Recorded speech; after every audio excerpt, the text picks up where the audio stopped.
need to speak with all the parties involved. Figure out who's paying for what.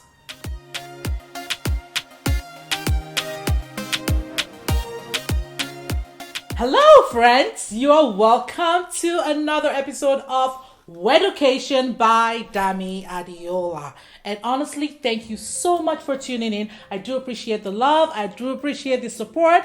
And I'm so excited for today's topic. So today we're going to be discussing your wedding budget. Yes, your wedding budget. Now, before we start, I want to put out a disclaimer, okay? I need you to understand that for the information we're going to be sharing today is real, okay? It's taking years of experience. It's taking a lot of education on my part as well, research, but it's not one size fits all, okay? You've got to figure out what is so you start with what is actually the budget, the number that you want to spend on your wedding. And listen, if you are looking to spend, let's say $10,000, okay, on your wedding, compared with, say, Susie, who wants to spend $50,000. Now, because I'm going to be giving you actual estimates here, if I say that you're going to be spending, say, 2 to 5% on something, then realize that you that have $10,000 to spend may only have the liberty to spend, say, 2% on that thing, compared with Susie, who might be able to splurge more, okay, and go up to 5%. All right, so now that we have that out of the way, let's start talking your wedding budget on today's episode of Weducation by Dami Adiola. Okay, so we're going to, before we actually get into the nitty-gritty of the breakdowns, I just want to say a few tips, a few things that you should actually consider, okay? So first is I need you to save. I need you to save as much as you can. Once you get engaged, and you know that you have the date and all that, start putting a percentage of your income away in your savings, you and your spouse. Don't wait, because the longer you save, the better it is for you, the more money you'll have. It gets financially stressful when you then start trying to save like 2 months, 3 months to go. So even if you're going to be engaged 2 years, 18 months, it doesn't matter. 6 months, start saving. All right? The next thing is communication. You need to speak with all the parties involved.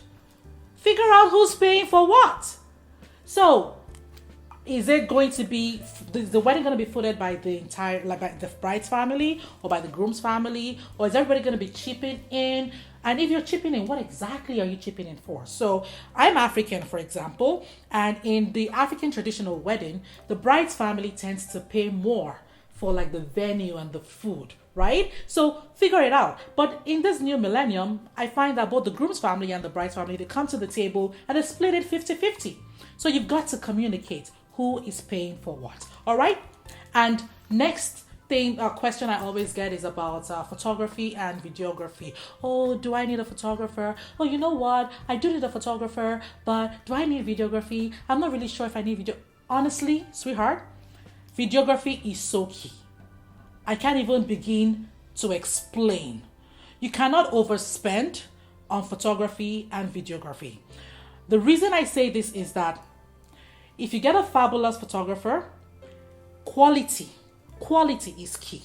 So you get what you pay for. And with videography, it's different from still images. Even if you can afford to get like someone who's going to give you the full, even if it's just the highlights, like a 4 to 5 minute highlights of your entire wedding day, it's better than nothing. So my opinion, photography and videography is important because you cherish the memories. You know, it's something for you to remember. You can share it with people. Once you spent all these thousands and hundreds of thousands of dollars, everybody who came, they've gone. But then you and your spouse, you get to sit down and enjoy the memories. So I won't overflog the issue, but I think photography and videography is important. Okay, now let's get down to business. Let's talk about the breakdowns of how to allocate your wedding budget. All right. So let's get into the nitty-gritty of the actual budget. Okay, how to break it down. First is you've got to figure out how much is really right? How much do you have? What, after talking to your family, you know what the estimate is, then you can figure out, all right, we have, for the sake of this, I'm just going to estimate, say 40,000. Okay. But remember that weddings go anywhere, even up to, it's really as much as you want to spend. Okay. You can spend as much as you want to spend on your wedding. It's your wedding.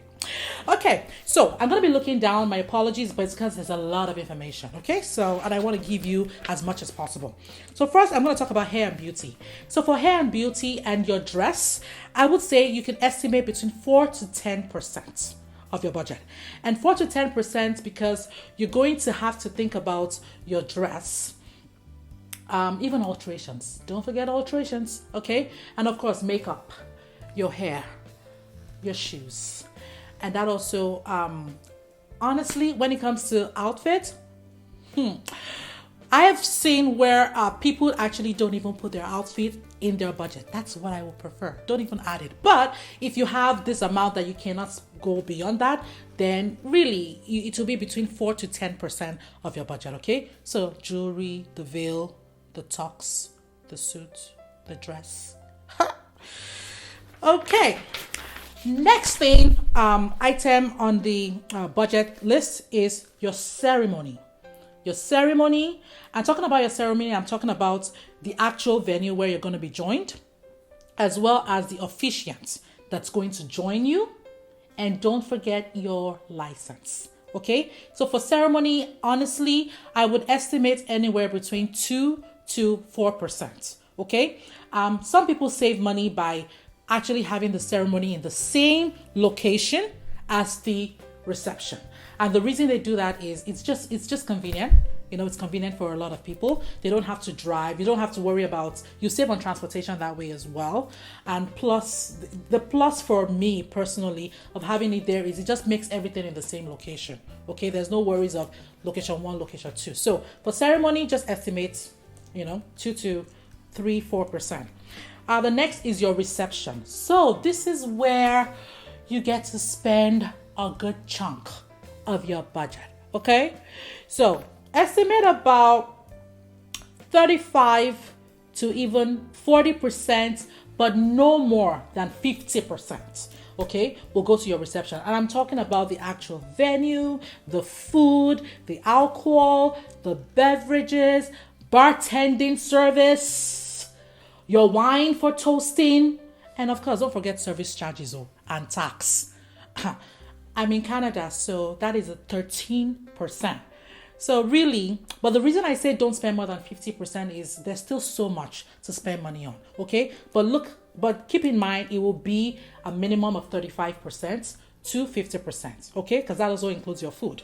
The next item is your stationeries. So stationeries has to do with like your save the dates, your invitations, menu cards, seating charts, postage if you're actually mailing out invitations, your guest welcome bags. So if you're going to be doing any printed bags, your wedding programs, your menu cards, if I said escort cards, place cards, guest book, all stationeries, my recommendation for that is between 2 to 5%. So don't forget, I'm giving you a range because what is going to work for A might not work for B. Okay, so if you don't have a very, very big budget, so keep to the lower end of that estimate, okay? The next thing to consider, and thank you notes too, because it's good to thank your guests for coming, all right? Now, the next thing to consider will be floral. So your flowers, design, and decor. That will be a good 10 to 20% of your budget, okay? And note that if you're using real flowers, that deserves another video. But real flower versus silk flowers, real is always more expensive. But to be honest, the difference sometimes it's not much, because if you go real, and if you're going with silk and it's a lot of silk flowers, you might as well use real. And tip for that as well is use real where the guests are gonna touch in the flowers, okay? If you have like a high ceiling arrangement, then you can use fake. Okay, I digress. Let's go back. So for your flowers, design, and decor, 10 to 20%, okay? And that includes your bouquet, your corsages, your boutonnieres, all of that. Your centerpieces. Ooh. Oh, and then there is also, if you're having like a bespoke wedding, a wedding where you're really going to splurge a bit.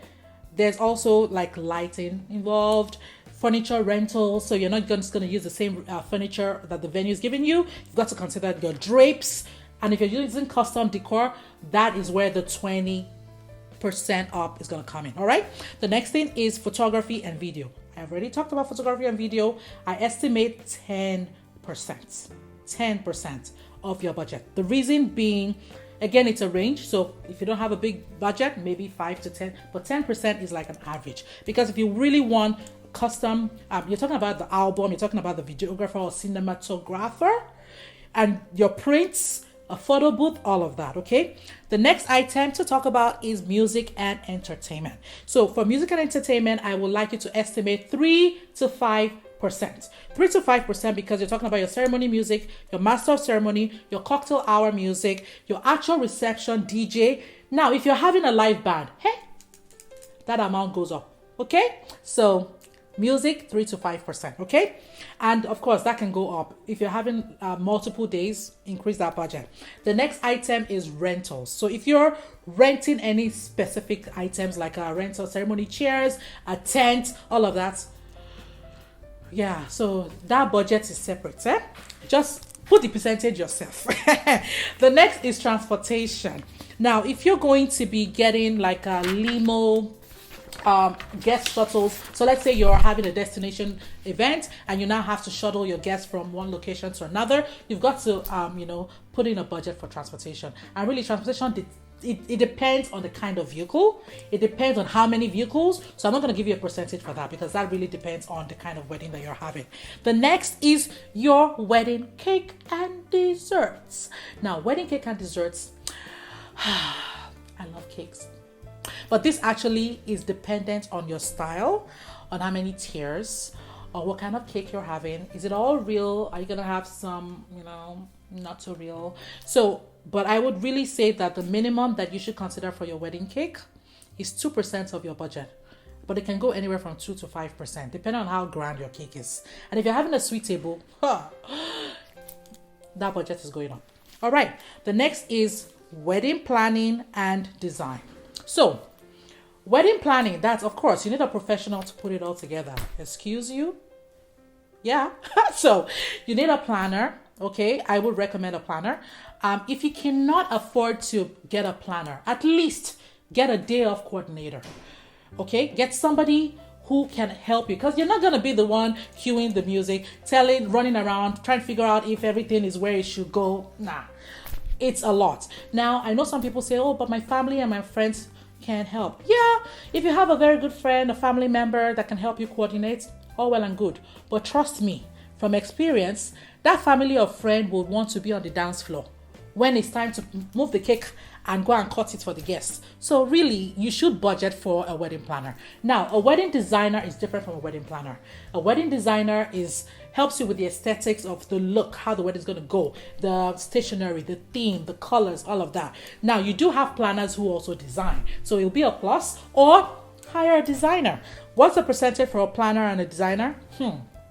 Honestly, I would like to say minimum 10% of your budget. But if you don't have 10%, there are some planners that will manage 5% of your budget. But really, it's up to you. Okay? All right. And of course, we shouldn't forget miscellaneous items. Always, please, always budget for miscellaneous. What do I mean by miscellaneous? Things like your hotel. Are you going to be dressing up from a hotel? Are you going to be dressing up from an Airbnb? Or you'll be dressing up from home? Whatever it is, you need that.